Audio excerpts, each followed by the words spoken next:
Now, the question is, should I buy Portal Knights or not? Now, before I'm gonna answer that question, I'm just gonna dive into the game a little bit more and give a little bit of a review and some feedback. Now, what is Portal Knights? So Portal Knights is a game where you explore different worlds, you have different powers, you have the choice to choose between 3 different characters, each with their own unique power.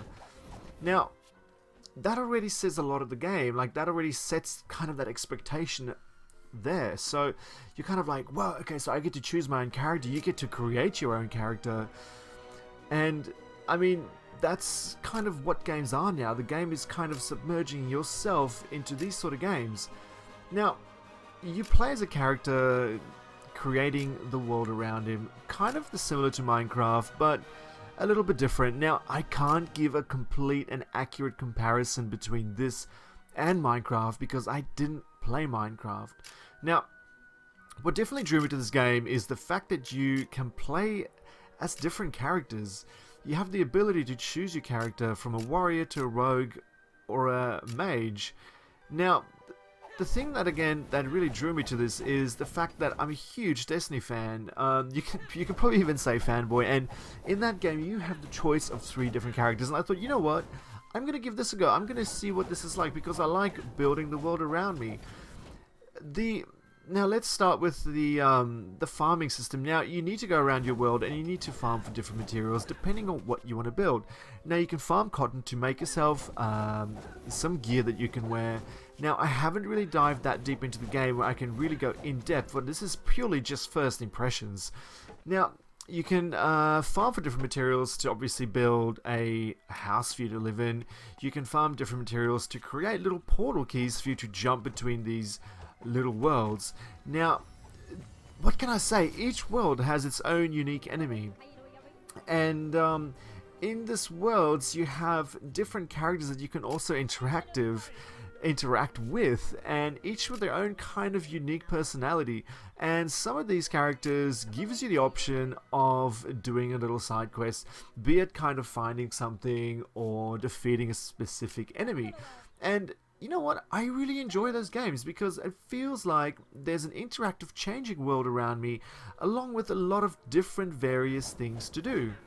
Now, onto the combat system. Now, the combat system is quite unique. It is very similar to games like Bloodborne, for example, where you have to use an evasive fighting engaging technique in order to be successful in your battle. Now, early on in the game you start off as a level 1, but some of the enemies that you face are quite powerful. Now, it is not your typical game where you can kind of stand in front of them and just point, click and shoot. You need to also engage in some evasive movements, which really kind of gives you that sense of being part of the interaction that's happening. Rather than kind of just standing and shooting, you're also evading and you need to predict their moves, which I find is always really engaging. And when you beat the enemy, it kind of gives you that sense of success because you've been either jumping, running or rolling around the map trying to kill some enemy that's shooting firebolts, spinning towards you, or even shooting some electricity towards you as well. Now, what can I say? The fighting technique, coming from a console gamer for many years and having not switched to PC but kind of broadened my horizons a little bit more by getting a gaming PC, I can definitely say there is some getting used to gaming with a controller versus gaming with a keyboard and a mouse. Now, I tend the fighting engagements is quite quick and fast paced, and if you're not fast on your feet, you will definitely lose that engagement, as I have done many times. And the keyboard layout for it is really easy in the sense that if you need a potion, if you need anything in particular, you can quickly switch to that and grab it. Now, I've had to change the menu key from E to R or T because the inventory key was too close to W and my W and D, which is my directional buttons, and I found that during intense battles I tend to tap that button and it would switch to your inventory, and the game is still happening around you. So if there's a couple of enemies attacking you and you need to quickly jump and grab some health potion, and you accidentally tap that E button, you will engage into your inventory while some dude is hacking away at you, and it can be a little bit frustrating, but I mean, it takes some getting used to, and once you get used to it, it definitely makes the gameplay a lot more easier. Now also, when you're engaging enemies, you need to make sure that you clear the area around you, because as I said, you do a lot of evasive techniques, and if some guy is spinning at you or shooting some bolts at you, you need to first kind of do a little bit of an effort and clear the area around you, because you'll find yourself rolling into these obstacles and you get stuck in them, which in turn makes you lose that engagement, and all that happens is you just restart the level. It's not that big of a deal, but it's a little bit, frustrating, kind of having, getting stuck between a mushroom and like a little berry bush. So always make sure that you clean the area around you. Of course, if it's an enemy that you're very familiar with and you know the moves that they use, you can kind of work your way around it. But if you're going to engage an enemy that you haven't seen before, or deals a lot of damage, it's always a smart idea to clear some of the area around you, because it just makes the engagement much easier. Now, also the good thing about the enemies that you face is they each have their own unique move.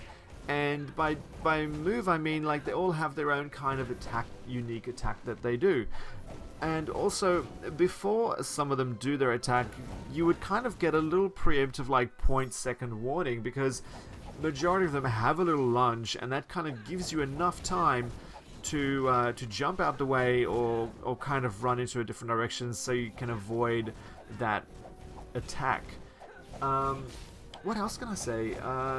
You definitely can't stand still during these engagements. Now also, you do have the option of using some grenades. Now I haven't used the grenades myself, but I have crafted some of them, and I'm really excited and looking forward to using some of them when I next engage in some gameplay with this game. Now, what else can I say as well? The environment itself is very interactive. It's very beautiful, and everything is placed in such a way that it creates a sense of wanting to explore. You're kind of like, oh, I really want to break these blocks. I really want to see what's hiding in there, because each unique world has its own unique way. I mean, there's a world that looks like a desert, there's a world that's kind of mountainous, and then there's this little one that's kind of surrounded by water, and it's kind of like you're in a forest. And I really like how there's a unique difference between these worlds, and how each of them create that sense of wanting to explore and wanting to see what is there. Like in the desert one, for example, you have the option of going into these little caves or catacombs or whatever you would like to identify them as, and you can explore them. And I mean, there's different unique enemies down there as well.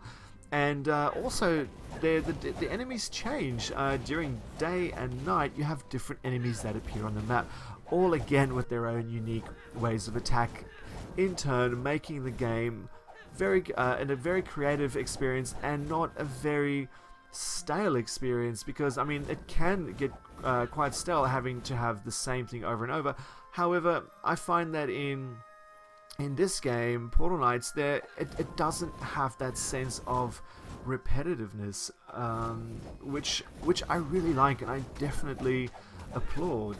And also, now you have this really unique world map which you can open, and it will show you as you've explored through these various portals, and you can jump to them really easily. And I like the fact that they've made it so easy to change between these worlds, because you might have to go to one world to find for particular materials, and you can just from your inventory jump back to wherever it is you need to be to continue constructing what you were working on. Now, my final verdict for this game so far, having put in the several hours that I have, I can definitely say, grab this game. If you enjoy games where you explore, build, and you farm for different materials, and with very interactive and engaging battle experiences, I would say jump to it, grab it. Now the game is available on Steam as well as Xbox and PS4. Now I could imagine that it would be a little bit easier playing this on a controller coming from a console game. And now, having said that as well, there is the option of connecting your controller to your PC and giving you that freedom to explore the games and play them with a controller. Now, I'm going to be trying that on my next video, and I'm going to let you know if it was possible and if I managed to for the game to recognize this, because some games don't recognize some controllers plugged in, especially the fact that I'm going to be using a PS4 controller, and you use a software that kind of tricks it into recognizing it as a Xbox controller. Now I'm gonna leave that for another time. Guys, thank you so much for watching. If you like this video, of course, leave a like. I would really appreciate that. That way I know that you guys enjoy the content that I'm putting out, and also subscribe to these videos. I mean, if you enjoy what I do, definitely subscribe, and then that gives me an indication of the audience that I have and what I can produce for you guys, because I mean, I do these videos because I enjoy making them and I enjoy playing games. So guys, this has been AWOC, and see you later.